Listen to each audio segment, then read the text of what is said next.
नमस्कार। आज हम बात कर रहे हैं 2025 में भारतीय पासपोर्ट के लिए ऑनलाइन आवेदन की। सरकार ने एक नया पोर्टल लॉन्च किया है और अब वो चिप वाले ई पासपोर्ट भी आ गए हैं।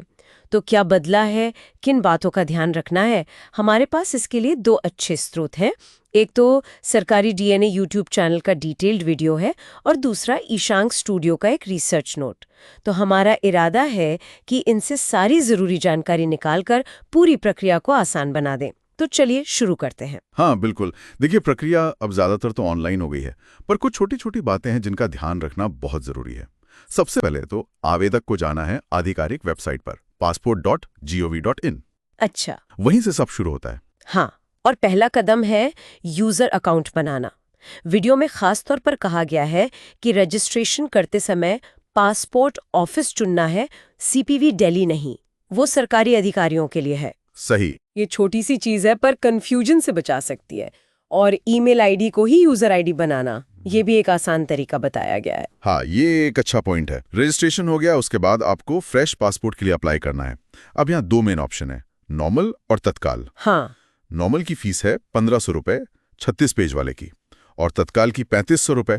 तत्काल के लिए कुछ एक्स्ट्रा डॉक्यूमेंट्स भी लगते हैं। अच्छा।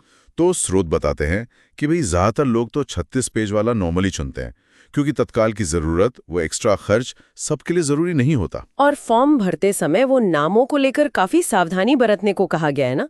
मतलब पहला नाम, मिडिल नेम, सरनेम, सब कुछ बिल्कुल वैसा ही हो जैसा आधार या दूसरी आईडी में है। बिल्कुल। सरकारी डीएनए वाले वीडियो में इस पर काफी जोर था कि ये सबसे आम गलतियों में से है।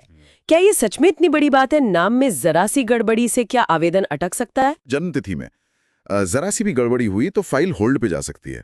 और एक और जरूरी बात है, ईसीआर और नॉन ईसीआर कैटेगरी। हाँ, एसीआर नॉन एसीआर ये क्या है? देखिए, अगर कोई कम से कम 10वीं पास है, ये इनकम टैक्स भरता है, तो उसे मिलता है नॉन ईसीआर पासपोर्ट। इसका फायदा यह है कि कुछ देशों में, खासकर काम के लिए जाने पर, इमिग्रेशन जांच थोड़ी आसान हो जाती है। अच्छा। और जो 10वीं से कम पढ़े हैं उन्हें ईसीआर पासपोर्ट मिलता है, मतलब इमिग्रेशन चेक रिक्वायर्ड। और हाँ, आधार नंबर देना और उसे ओटीपी से वेरीफाई करना, वो तो अब कंपलसरी है। ओके।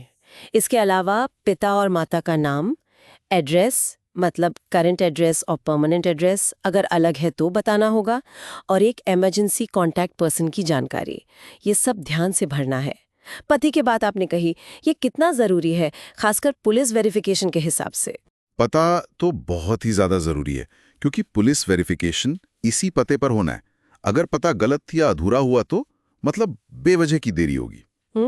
फॉर्म भरने के बाद फिर आता है डॉक्यूमेंट सुनने का स्टेप।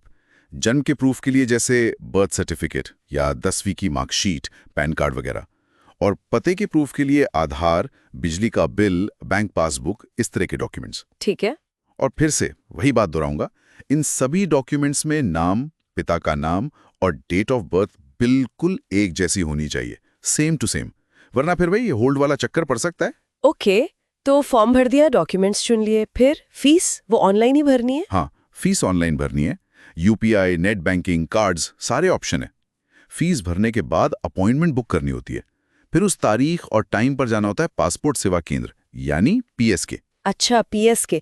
तो वहाँ क्या होता है असल में? सिर्फ डॉक्यूमेंट्स जमा करने होते हैं? नहीं, सिर्फ जमा नहीं करने होते।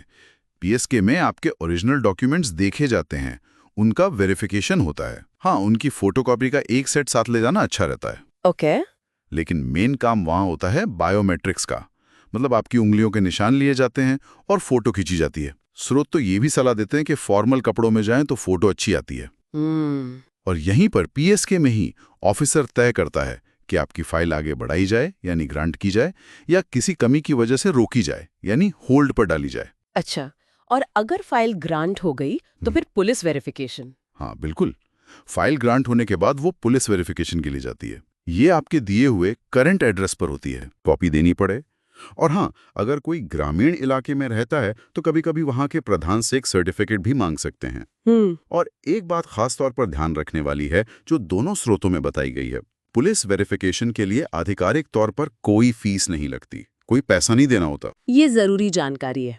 अच्छा, तो अगर सब कुछ ठीक रहा, कोई दिक्कत नहीं आई, तो पासपोर्ट हाथ में आने में कितना टाइम लग जाता है अंदाजन? देखिए, नॉर्मल प्रोसेस में अगर सब स्मूथ चलता है तो पुलिस वेरिफिकेशन होने के बाद पासपोर्ट प्रिंट होके डाक से घर आने तक में करीब मान लीजिए 7 से 15 दिन लग सकते हैं। ओके। तत्काल वाला जल्दी मिल जाता है क्योंकि उसमें पुलिस वेरिफिकेशन बाद में होता है। पर जैसा हमने पहले कहा, उसकी फीस ज्यादा है और कुछ शर्तें भी अलग हैं। तो कुल मिलाकर देखें तो 2025 में पासपोर्ट अप्लाई करने का ये नया तरीका काफी हद तक डिजिटल और व्यवस्थित तो हो गया है, लेकिन डॉक्यूमेंट्स की छोटी छोटी बातों पर और जानकारी की सटीकता पर बहुत ध्यान देना होगा, जैसे वो नॉन ईसीआर स्टेटस और पते का बिल्कुल सही होना। हाँ, बिल्कुल। ये जो ई पासपोर्ट्स हैं चिप वाले, ये सिर्फ एक टेक्नोलॉजिकल अपग्रेड नहीं लग रहा, बल्कि शायद अंतर्राष्ट्रीय यात्रा को और सुरक्षित बनाने की दिशा में एक कदम है, जैसा ईशांक स्टूडियो के नोट में भी थोड़ा इशारा था। हाँ, निश्चित रूप से ये पूरी प्रक्रिया को और स्ट्रीमलाइन करने की कोशिश है। और आज जो हमने ये सारी बातें की, वो मुख्य रूप से सरकारी डीएनए के वीडियो और ईशांक स्टूडियो के रिसर्च पर आधारित थी। हाँ, और जाते जाते एक सवाल हम सोचने के लिए छोड़ जाते हैं। जैसे जैसे ये आइडेंटिटी वेरिफिकेशन की प्रक्रिया डिजिटल हो रही है, भविष्य में हमारी पहचान का सत्यापन मतलब वेरिफिकेशन फिजिकल डॉक्यूमेंट्स और जांच से आगे बढ़ के और किन तरीकों से हो सकता है, क्या रूप ले सकता है, इस पर सोचिएगा जरूर।